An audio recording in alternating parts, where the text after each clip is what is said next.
దుర్గాప్రసాద్ శాస్త్రి బాపట్ల జిల్లా బాపట్ల ఈ రోజున ఒక ప్రధాన అంశంతో ఈ రోజున ముందుకు వస్తున్నాను. ఈ రోజున వైఎస్ జగన్మోహన్ రెడ్డి గారు పాపం తిరుమల పర్యటన రద్దు చేస్తూ ఆయన ఒక ప్రెస్ మీట్ పెడుతూ ప్రెస్ మీట్లో కొన్ని ప్రశ్నలు సంధించాడు.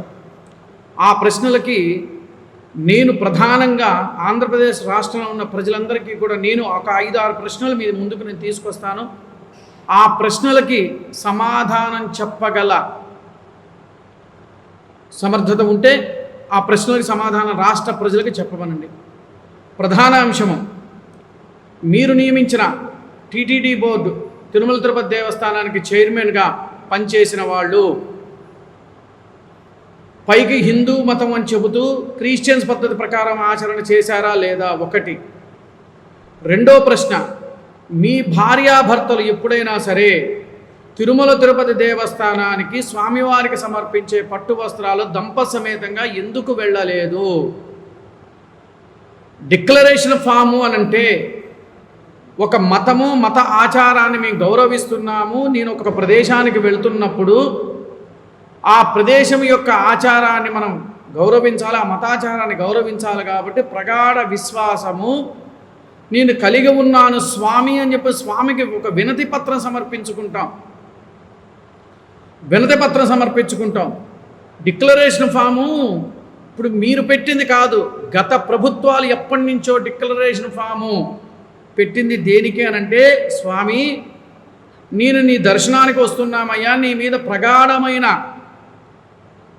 ప్రగాఢమైన విశ్వాసము నమ్మకము నాకు ఉంది కాబట్టి నేను నీ దగ్గరికి వస్తున్నాను స్వామి, నాకు అనుమతించు స్వామి అని చెప్పేసేసి. తర్వాత ప్రశ్న, మీ హయాంలో తిరుమల తిరుపతిలో మద్యము మాంసము అక్కడ అపచారం జరిగిందా లేదా?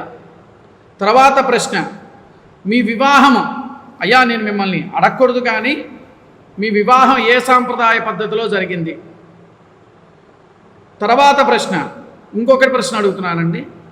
మీ నాన్నగారు అంటే వైఎస్ రాజశేఖర రెడ్డి గారు చనిపోతే మీకు సనాతన ధర్మము మతము మత ఆచారాలు వ్యవహారాలు ఎవరివైనా గౌరవించాలి, ఎవరి మత ఆచారాలు వాళ్ళు గౌరవించాల్సిందే. నేను చెప్పుకుంటా, నా మతం ఇది, నేను హిందువుణ్ణి, నేను బ్రాహ్మణ్ణి, నేను చెప్పుకుంటా. మీరు చెప్పుకోవడానికి ఎందుకు అంత భయపడుతున్నారు? ఏ రాజకీయ నాయకుడైనా సరే అందరూ వెళ్తారు, అందరూ రాజకీయ నాయకులు అనేది అన్ని గుళ్ళకి వెళ్తారు. ఇప్పుడు ఒక నాయకుడు ఉన్నాడు, గెలిచిన తర్వాత మసీదుకి వెళ్తారు, చర్చికి వెళ్తారు, దేవాలయాలకి వెళ్తారు, అన్ని చోట్లకి వెళ్తారు, గౌరవం భక్తితో వెళ్తారు. ఆయన నేను హిందువుని అనుకుంటాడు, నేను క్రిస్టియన్ని అనుకుంటాను, నేను ముస్లింని చెప్పుకుంటారు వాళ్ళు. మరి మీరు ఎందుకు చెప్పుకోలేకపోతున్నారు? మీకు ఎందుకు అంత భయము? ఒక పక్కేమో నేను 4 గోడల మధ్య బైబిల్ చదువుతున్నా అని చెప్పని చెప్పారు మీరే మీ ప్రెస్ మీట్లో. నేను సనాతన ధర్మాన్ని ఆచరిస్తున్నప్పుడు, ఆ గౌరవ సాంప్రదాయాలను ఆచరిస్తున్నప్పుడు ఆ యొక్క బంధాలను రాష్ట్ర మాజీ ముఖ్యమంత్రిగా చేసిన మీరే విలువలను తీసేస్తే సామాన్యమైన వాళ్ళు, స్వామివారి మీద నమ్మకం ఉన్నవాళ్ళు మరి ఏం చేయాలి? అప్పుడు మరి రాష్ట్ర ప్రజలారా మీరు ఆలోచించండి. వైఎస్ జగన్మోహన్ రెడ్డి గారు చేసేవన్నీ చెప్పేవన్నీ కూడా అబద్ధాల మాటలు. స్వామివారి మీద విశ్వాసం లేదు. నిజంగా విశ్వాసం ఉంటే, నిజంగా భక్తే ఉంటే ఆయన ఎందుకు తిరుమల తిరుపతి దేవస్థాన సెట్టింగ్ ఆయన ఇంటి ముందు వేయించుకున్నాడు కోట్ల రూపాయలు ఖర్చు పెట్టి? దానికి ప్రశ్నకు సమాధానం చెప్పమనండి. కోట్ల రూపాయలు వెచ్చించి తిరుమల తిరుపతి దేవస్థానం సెట్టింగ్ ఎందుకు వేయించుకున్నాడు? హిందూ దేవాలయాలు రథాలు తగలబడినప్పుడు స్పందించలేదు, కనకదుర్గమ్మ వారి గుళ్ళో వెండి విగ్రహాలు పోతే దానికి స్పందించలేదు, రథాలు తగలబడ్డ ఏ హిందూ దేవాలయాల మీద దాడులు జరుగుతున్నా కూడా స్పందించలేని ముఖ్యమంత్రి, మాజీ ముఖ్యమంత్రి ఈ రోజున ప్రెస్ మీట్కి వచ్చేసేసి నన్ను అడ్డుకోవడానికి వచ్చేస్తున్నారు, లా అండ్ ఆర్డర్ ప్రాబ్లం వస్తుంది.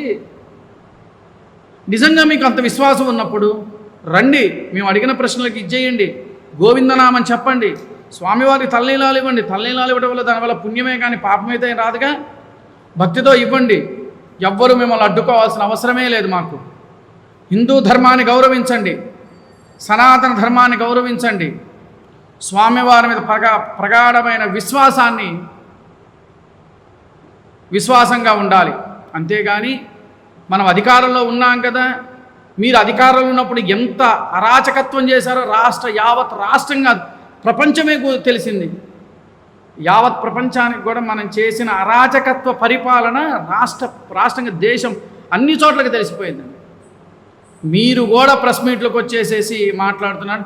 కల్తీ ఆయిల్ గురించి మాట్లాడాడు, కల్తీ గురించి, అసలు పామాయిల్ గురించి అసలు ఏం మాట్లాడుతున్నారో ఆయనకే తెలియటం లేదండి.